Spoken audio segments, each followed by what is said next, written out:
Jake Goldman is the president and founder of 10up, an 8-year-old, 160 plus staff members strong agency that creates websites for some of the world's top brands. He considers himself a web strategist, engineer, and entrepreneur. Thank you for joining me today. My pleasure. Good to be talking to you.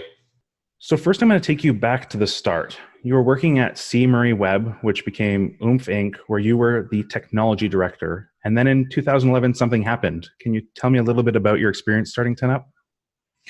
Yeah, sure. So, I had been up to 2011. I'd probably spent the last 5 or 6 years, even preceding C. Murray Web and became Oomph, working as management, as leadership in a technology space within the company. The previous company I was at was sort of in the government, mostly in the government contracting space. I was sort of shepherding the sort of, at that time, very exciting, a lot of like Cold Fusion, Flash,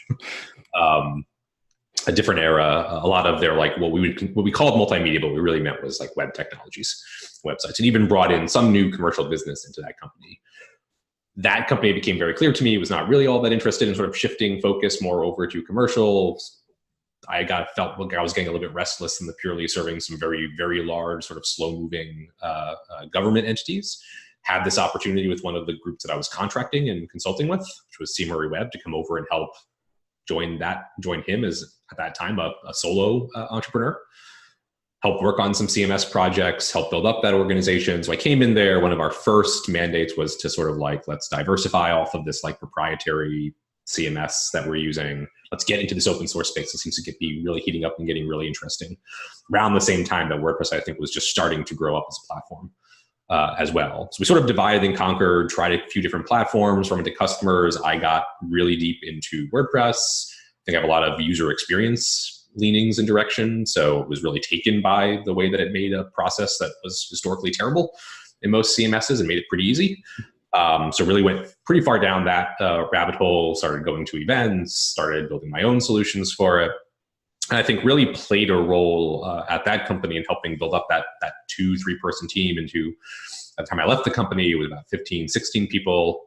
Without getting too much into the weeds, I think ultimately that the owner of that organization and I didn't see eye to eye on what the next steps were for the company or what my role in the company would be. Starting my own business was always something that was an aspiration of mine. Like I've been doing consulting and like side projects and like solo endeavors since like the mid 90s when there was web to develop on. I always had this sort of, use the word humble might not be quite the right word, but the sense of like, I'm not just going to be one of these people that jumps out, jumps right out into the marketplace, thinking I'm going to start my own company the day after I get out of college. I really felt at that time, it sounds cute in retrospect, but at that time, like I have to do my time. I need to work inside of an organization. I need to get a sense of, get a chance to learn from other leaders and marketers and entrepreneurs, how they do it.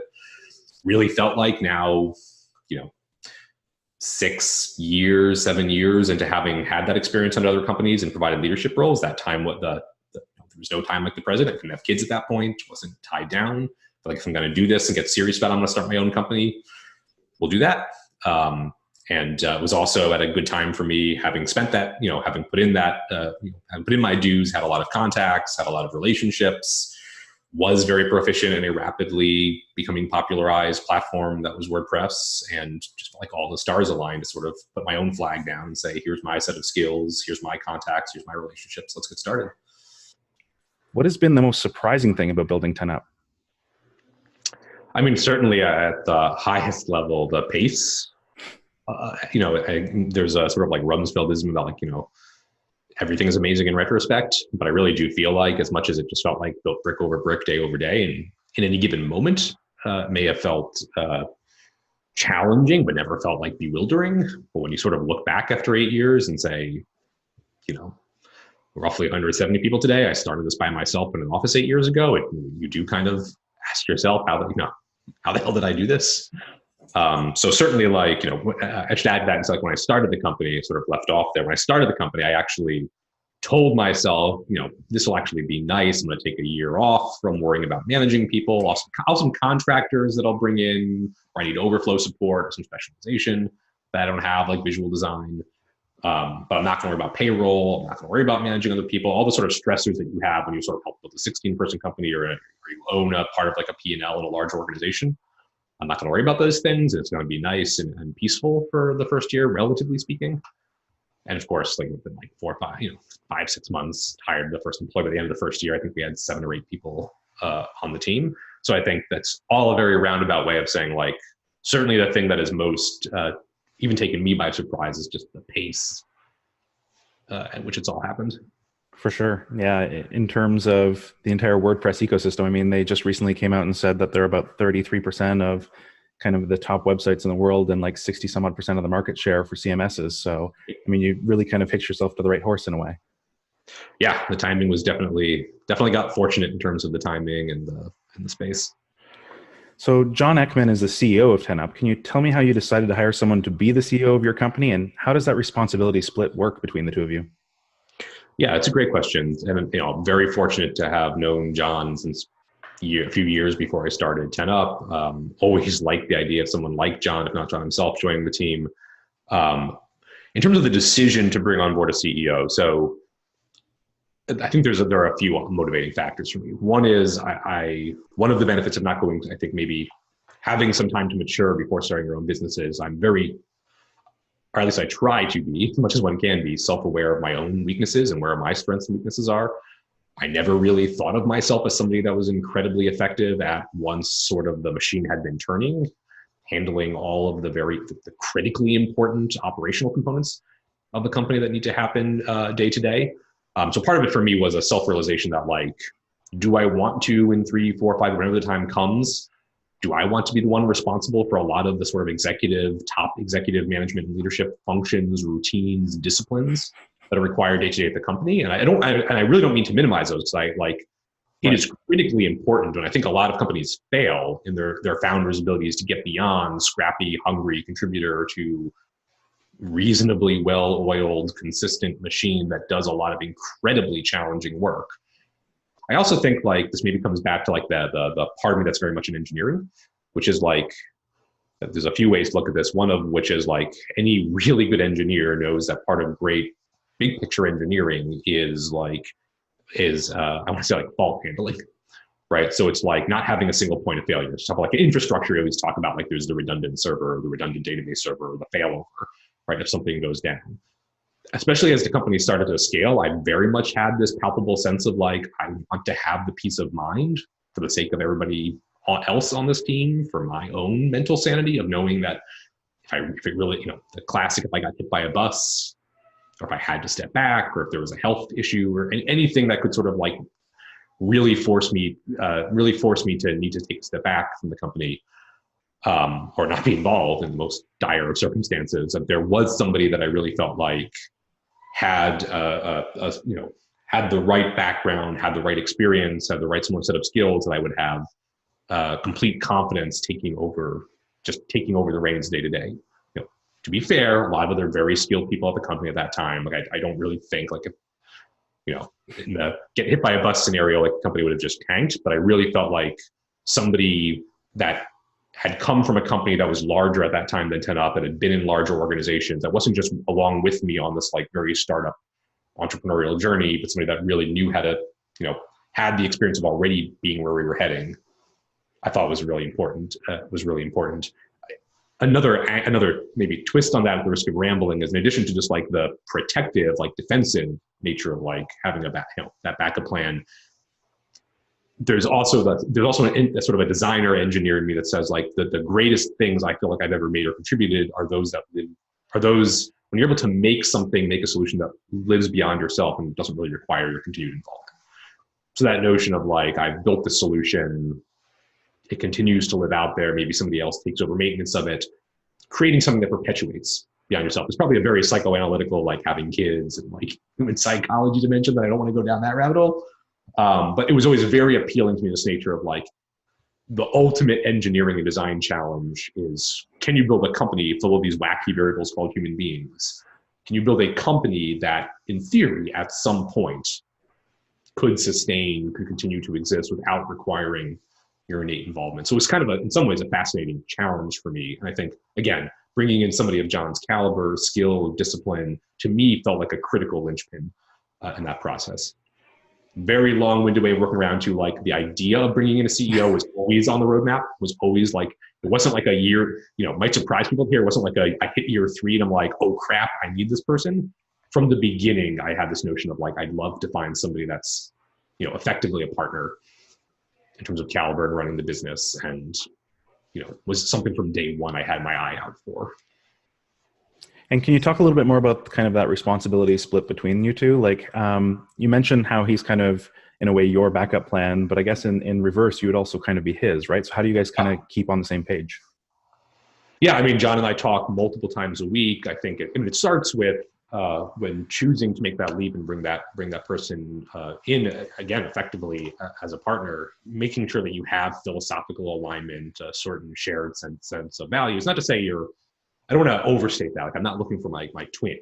Right? I'm looking for someone who brings a different set of skills, that brings that challenges me in positive ways, that brings a different perspective to the table. But sort of like in any partnership, be it a marriage or a business partnership, somebody that does have a shared set of values with you that, I couldn't bring in a CEO whose sounds cliche, but I couldn't bring in like a CEO whose primary value was like, I just want to make every dollar I can out of the company. Like a CEO that didn't have some sense of like, I value what open source means for this community. Like I value the impact of making great things more than like the number of zeros I can add to my paycheck.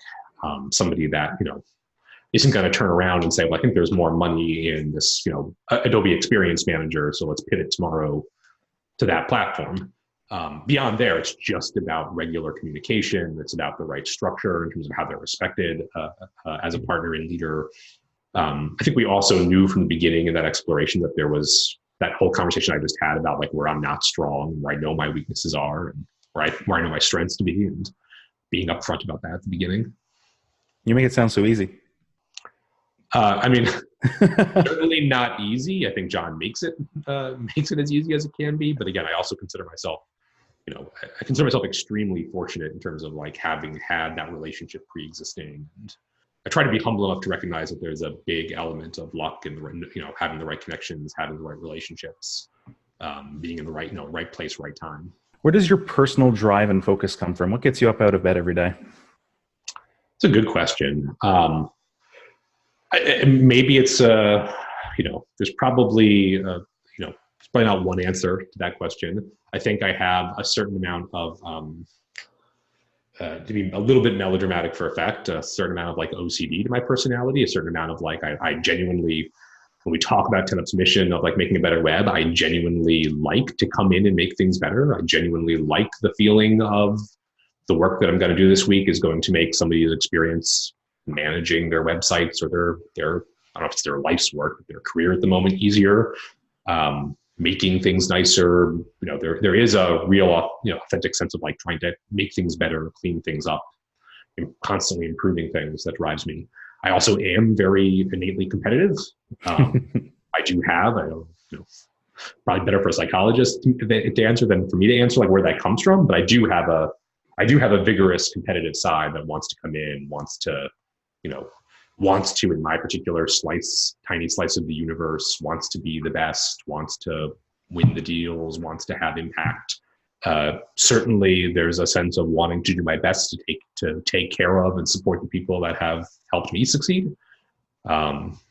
More than anything, I guess, like day to day, when I'm just feeling exhausted after a few tough weeks, or as an entrepreneur, when you're just sort of like at a low point, we're just feeling like you can't catch a break after a couple months. Those happen to every entrepreneur. Like the thing that probably forces me to say, all right, tough week, get out of bed, put one foot after the other, is a real commitment to I have a real responsibility for everybody who participated in this company, that made leaps of faith on us being the right next step in their career, who look for us day to day to take care and help them pay the bills, and like a real sense of commitment to making sure that they are taken care of. Like, do you ever have periods where that stress or that weight of kind of you do kind of take care of a village of people, and not a small one either. It's like a small town. And if you consider all of the families that are attached to the people that also work for your company, that is, a sizable number of people. You're kind of your own little town. And how does that kind of weigh on you day to day? It's a great question. Uh, it weighs on me seriously. Yeah. This is the answer. I think to keep, maybe this is going to take the question in a little bit of a different direction, but I do think, I would say, like, before I harp about like how stressful that ownership or that onus is, I do think a lot of entrepreneurs can fail to start because they maybe make more, before I amp that up, they make more of that responsibility than they need to. Obviously, as I just alluded to, I take it very seriously. I feel a great sense of responsibility to all of those people. At the same time, I think to keep your sanity and not be terrorized about like making your first hire or growing your team, you do also have to have the humility to recognize, like, in part, I think because of like what an organization like Tenth has become, like, I don't think there is anybody at this company, if something were to happen, if the governor were to come in tomorrow and say we're outlawing open source software development and you have to shut down 10 up, like, or some extreme scenario were to happen, I am very confident that everybody at this company would have no problem finding their next gig. Their lives are not destroyed. There are other jobs out there. Having worked at a place like this, they have very strong skills and experience and are suited to go out there and do their next thing. I know it's a little bit of like a dovetail from direction. No, that actually is a great answer, and it's not one that I've heard before. It's definitely, it's very true, right? You're not the only game in town, so to speak, and plenty of other villages to live in. Right, yeah, and you've hired these people because they're talented, which therefore means they're desirable. So I think that's a really good way of putting it. Thank you so much for your time. I really appreciate it. Now is your chance to kind of pitch whatever you have going on, personally, professionally, something you think everyone should check out. Sure. So other than like just checking out Tenth.com and seeing what we're up to, I'll pitch distributorplugin.com. It's the word distributorplugin.com. I think it's a really interesting open source, completely free project we've been working on for years at this point to rapidly iterate. I think we've had an average of a minor release every 2 weeks. Wow. At this stage. It's a solution that makes it really easy if you use WordPress, although you can also plug it into other platforms. Makes it really easy to share and replicate content in a SEO-friendly and safe way, with a whole editorial workflow behind it across multiple websites. I've always thought that was a large hole in WordPress in particular as an offering, and I'm very excited about the way that we're solving that problem and bringing UX and design and engineering together. So maybe I'll use, I guess the other one that I'll take a moment to pitch for is, this one is more of a SaaSified solution for us at this point, but elasticpress.io. So Elasticpress, also years of engineering and effort that's gone into it. Elasticpress is a plugin that makes it very easy to connect to Elasticsearch, which gives you a whole suite of new performance tools, of related content understanding, of being able to index things like PDF and have a much better search experience. We did something really neat a couple of years ago, just we tied it to a managed services platform, so you don't have to worry about, like Apache style, spinning up your own instance, figuring out how to configure it and optimize it and set up the right modules. For WordPress, it's just a plug and play, end-to-end control plugin to hosting. Like in the last year, we rolled out a $80 a month plan with a free trial, so small businesses can get access to that technology. And it's another solution that we put out there in the market that's pretty accessible that I think I'm very proud of. That's great, and you should be. Those are both awesome. Thank you again so much. You bet.